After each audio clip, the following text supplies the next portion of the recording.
সকলোলৈকে পুনৰবাৰ স্বাগতম জনালো। আজি আমি আলোচনা কৰিবলৈ লৈছো অসম লোকসেৱা আয়োগত খালী হোৱা ফৰেষ্ট ৰেঞ্জাৰ পদৰ সম্পৰ্কত। এই পদসমূহৰ বাবে কোনে কোনে আবেদন কৰিব পাৰিব, লগতে যোগ্যতা কি কি লাগিব, সবিশেষ তথ্যখিনি তোমালোকে জানিব পাৰিবা আজি ভিডিঅ'টোৰ জৰিয়তে। ফৰেষ্ট ৰেঞ্জাৰ পদৰ বাবে অনলাইন ষ্টাৰ্ট হ'ব 21/6/2025 পৰা আৰু লাষ্ট ডেট হ'ল 20/7/2025 আৰু last date for submission of fees 22/7/2025। Number of post হ'ল 50। Name of the service post forest ranger. Open কেটেগৰীত ইয়াত পদ আছে 44 আৰু RFWত আছে 13। ৰিজাৰ্ভ ফৰ OBC MOBCৰ বাবে ইয়াত পদ নাই। ৰিজাৰ্ভ ফৰ SCৰ বাবে আছে 2টা, ৰিজাৰ্ভ ফৰ ST Pৰ বাবে আছে 2টা, ৰিজাৰ্ভ ফৰ ST হিলছৰ বাবে 2টা। পদৰ সংখ্যা হ'ল grand total 50। Scale of pay তোমালোকে চাই লোৱা। পে স্কেল 22,000ৰ পৰা 97,000। গ্ৰেড পে হ'ব 10,300 আৰু পে বেণ্ড হ'ল 3। এলিজিবিলিটি ক্ৰাইটেৰিয়া হ'ল the candidate must B permanent resident of Assam. Candidate must upload valid PRC issued in Assam for educational purpose, employment exchange registration certificate. Minimum standard for height and chest grid for a candidate shall be as under. Height হ'ল general OBC MOBC SC কেটেগৰীৰ বাবে male কেণ্ডিডেটৰ 163 cm, ফিমেলৰ 150 cm আৰু ST hills ST প্লেইনৰ 152 cm মেলৰ আৰু ফিমেলৰ 145 cm।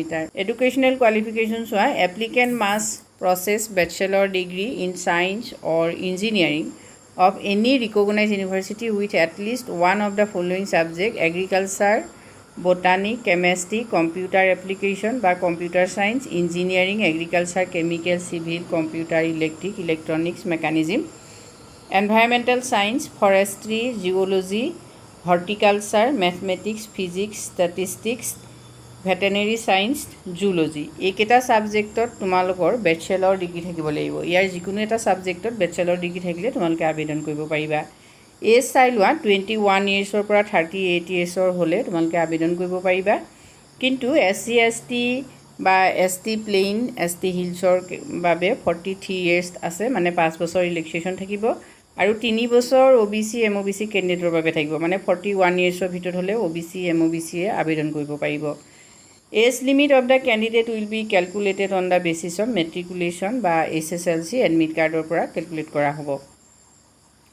এপ্লিকেশ্যন ফিজ চোৱা। কেটেগৰী জেনেৰেলৰ 250 এপ্লিকেশ্যন ফিজ আৰু প্ৰচেছিং ফিজ হ'ব 47.20, মানে অল টোটেল 297.20 হ'ল জেনেৰেলৰ। OBC MOBC হ'ল 197.20 আৰু SC ST BPLৰ হ'ল 47.20। Application without the prescribed fees would not be considered summarily rejected.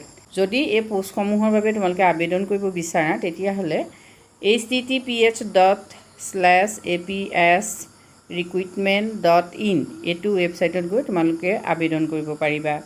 আবেদন যিহেতু 20/7/2025 ভিতৰত কৰিব লাগিব। মেথড অফ সিলেকশ্যন তোমালোকে চোৱা। The selection of candidates for recruitment to the post will consist of the following. Written examination হ'ব 600 মাৰ্কছৰ, 4খন paper থাকিব। Subject হ'ল ইংলিছৰ কনভাৰ্চেশ্যনেল এছে টাইপ কুৱেশ্যন আহিব। মাৰ্কছ থাকিব 100 আৰু ডিউৰেশ্যন হ'ল 3 hours।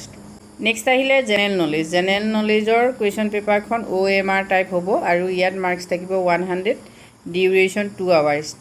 অপশ্যনেল ছাবজেক্ট 2টা থাকিব, 2টা ছাবজেক্টতে OMR আহিব। মাৰ্কছ 200 হ'ব, 2 hours।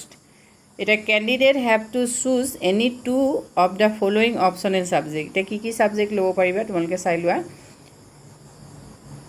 Agriculture, botany, chemistry, computer application, engineering, environmental science, forestry, geology, horticulture, mathematics, physics, statistics, veterinary science, zoology. এইকেইটা ছাবজেক্টৰ ভিতৰত যিকোনো 2টা অপশ্যনেল ছাবজেক্ট তোমালোকে বাছি ল'ব লাগিব।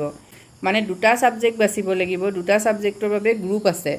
এতিয়া প্ৰতিটো গ্ৰুপৰ পৰা কিন্তু অনলি 1 ছাবজেক্টহে তোমালোকে নিৰ্বাচন কৰিব পাৰিবা। গ্ৰুপ আছে 5টা। এই 5টা গ্ৰুপত ছাবজেক্টবিলাক ভাগ কৰি দিয়া আছে। এতিয়া প্ৰথম গ্ৰুপটো হ'ল এগ্ৰিকালচাৰেল ইঞ্জিনিয়াৰিং, ভেটেনেৰি ছায়েন্স। এতিয়া এই 3টা ছাবজেক্টৰ ভিতৰত যিকোনো এটা ছাবজেক্ট ল'ব পাৰিবা। তেনেকৈ দ্বিতীয় গ্ৰুপটোত কেমিকেল ইঞ্জিনিয়াৰিং, কেমেষ্ট্ৰি, তাৰ ভিতৰত এটা তৃতীয়টোত আহিলে computer application, computer science, computer engineering. এইকেইটাৰ ভিতৰত এটা মানে এই 5টা গ্ৰুপৰ পৰা তোমালোকে 2টা ছাবজেক্ট ল'ব লাগিব, কিন্তু প্ৰতিটো গ্ৰুপৰ পৰা এটা ছাবজেক্টহে নিৰ্বাচন কৰিব পাৰিবা। ইণ্টাৰভিউত 75 মাৰ্কছ থাকিব। ছিলেকশ্যনৰ সম্পূৰ্ণ প্ৰচেছটো বা এক্সামিনেশ্যনৰ সম্পূৰ্ণ প্ৰচেছখিনি তোমালোকে এই ন'টিফিকেশ্যনখনত পঢ়ি ল'বা। যিহেতু ন'টিফিকেশ্যনখনত ছিলেকশ্যন প্ৰচেছটো সম্পূৰ্ণকৈ উল্লেখ থাকে। ছিলেকশ্যন প্ৰচিডিঅ'ৰটো যেতিয়া তোমালোকে ভালকৈ জানিবা তেতিয়াহে তোমালোকে ভালকৈ প্ৰিপেৰেশ্যন কৰিব পাৰিবা। আজিলৈ ইমানেই, ধন্যবাদ।